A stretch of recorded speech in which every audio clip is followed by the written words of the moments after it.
चंद्रशेखर वेंकट रमन, जिसे पूरी दुनिया सीवी रमन के नाम से जानती है, जिन्होंने 1930 में भौतिक विज्ञान के क्षेत्र में नोबेल पुरस्कार प्राप्त किया है। क्या आप लोगों को पता है सीवी रमन की जिंदगी में एक ऐसा दिन भी आया था जिस दिन उन्हें अपना सपना छोड़ना पड़ा था। क्या हुआ था उनकी जिंदगी में, आइए जानते हैं। 7 नवंबर 1827 के दिन को दक्षिण भारत के तमिलनाडु राज्य के तिरुपल्ली जिले के एक छोटे से गाँव में एक ब्राह्मण परिवार में सीवी रमन का जन्म हुआ था। उनके पिता का नाम चंद्रशेखर अय्यर तथा माता का नाम पार्वती था। उनके पिता को मैथ, साइंस, फिजिकोलॉजी और म्यूजिक का भी ज्ञान था तथा उनकी माता पार्वती हाउसवाइफ थी। रमन बचपन से ही पढ़ने लिखने में बहुत होशियार थी तथा उनके पहले गुरु उनके पिता थे, जिन्होंने उन्हें साइंस और म्यूजिक की शिक्षा दी थी। स्कॉलरशिप की हेल्प से उन्होंने मात्र 13 साल की उम्र में ही 12वीं की परीक्षा पास कर ली थी और यही सिलसिला उनके बैचलर और मास्टर की डिग्री में भी लागू हुआ। मास्टर की डिग्री प्राप्त करने के बाद उनके प्रोफेसर उनकी प्रतिभा, योग्यता व रुचि को देखते हुए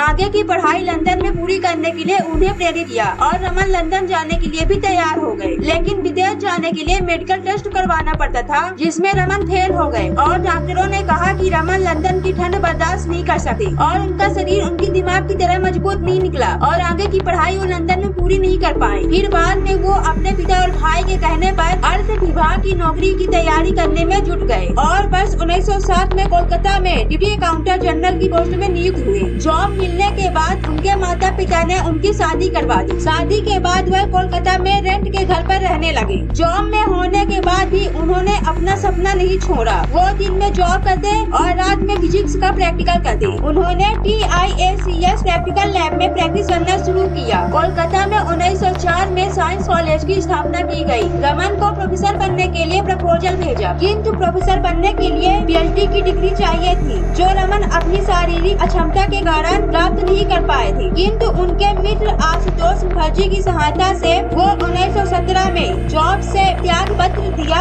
और फिजिक्स प्रोफेसर की पोस्ट में नियुक्त हुए। वर्ष 1921 में कोलकाता कॉलेज द्वारा रमन को प्रतिनिधि बनाकर इंग्लैंड भेजा गया। यह उनकी पहली विदेश यात्रा थी। यह विदेश यात्रा उनके पूरे जीवन में बदलाव का कारण था। रमन समुद्र के रास्ते इंडिया वापस लौट रहे थे, तब उन्होंने देखा कि समुद्र के पानी का रंग नीला है और पानी को ग्लास में डाला तो उसका रंग सफेद हो गया। ऐसा क्यों? फिर रमन 1922 में KS कृष्णन के साथ प्रैक्टिकल करना शुरू कर दिया। समुद्र के रंग में वैज्ञानिक लॉर्ड रैले ने यह सिद्धांत दिया, समुद्र का नीला रंग अपने आप में कुछ नहीं है, वह आकाश के नीले रंग की जल पर पड़ने वाली परछाई है। पर रमन इस सिद्धांत से संतुष्ट नहीं थे और प्रैक्टिकल करना आरंभ रखा। उन्होंने प्रोफेसर AS कॉम्पटन के एक्सरे नियम से 28 फरवरी 1928 को रमन ने प्रकाश संबंधी न्यू रेडिएशन को प्रतिपादित किया, जिसे अब रमन इफेक्ट के नाम से जाना जाता है। वर्ष 1929 में सरकार ने उन्हें सर की उपाधि दी। रमन इफेक्ट से सीवी रमन पूरे विश्व में जाने लगे। बाद में रमन इफेक्ट के कारण 10 दिसंबर 1930 को स्वीडन के सम्राट द्वारा रमन को नोबेल पुरस्कार दिया गया। रमन पहले